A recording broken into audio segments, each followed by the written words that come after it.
నేడు ప్రపంచ యోగా దినోత్సవం సందర్భంగా ఆంధ్రప్రదేశ్లోని వైజాగ్లో పెద్ద ఎత్తున యోగా డే వేడుకలు నిర్వహించారు.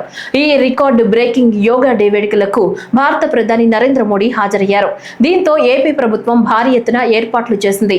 ముందస్తు ప్రణాళిక ప్రకారం తెల్లవారుజామున 6:30 ప్రారంభమైన ఈ యోగా డే వేడుకలకు ప్రధానితో పాటు governor Abdul Nazir, AP CM Chandrababu Naidu, deputy CM Pawan Kalyan, కేంద్ర మంత్రులు, రాష్ట్ర మంత్రులతో పాటు వేలాది మంది విద్యార్థులు ఈ 11 ప్రపంచ యోగా డే వేడుకల సందర్భంగా డిప్యూటీ సీఎం పవన్ కళ్యాణ్ మాట్లాడుతూ, యోగా విద్యను ప్రపంచానికి అందించిన ఆదియోగి పరమశివునికి, మహాయోగ విద్యను దేశ ప్రజలకు అందించిన పతంజలి మహర్షి యోగా శాసనాల రూపంలో అందించారని వారి పాదాలకు నమస్కారాలు చేస్తూ పవన్ కళ్యాణ్ తన ప్రసంగాన్ని ప్రారంభించారు. మన యోగా విశిష్టతను, గొప్పదనాన్ని ఋగ్వేదంలో ఉన్న మహానుభావులు తెలియజేస్తే దానిని ప్రపంచవ్యాపితం చేసిన దార్శనికులు మాత్రం గౌరవ ప్రధానమంత్రి శ్రీ నరేంద్ర మోదీ గారు.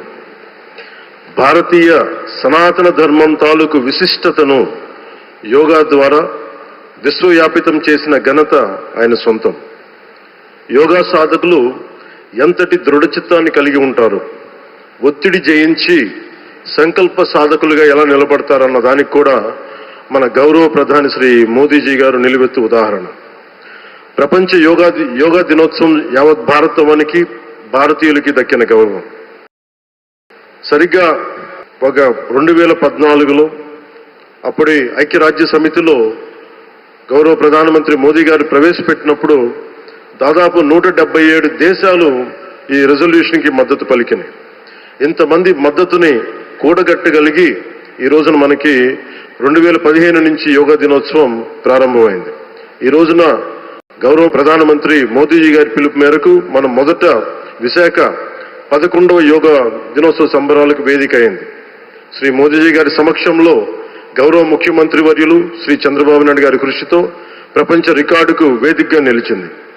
విశ్వనరులు మోదీజీ గారి పిలుపు మేరకు యోగా ఒక వన్ ఎర్త్ వన్ హెల్త్, ఈ ఆరోగ్యం థీమ్ ని ఈ వేదిక నుంచి ప్రతి ఒక్కరూ ముందుకు తీసుకెళ్లాలని మనస్ఫూర్తిగా కోరుకుంటూ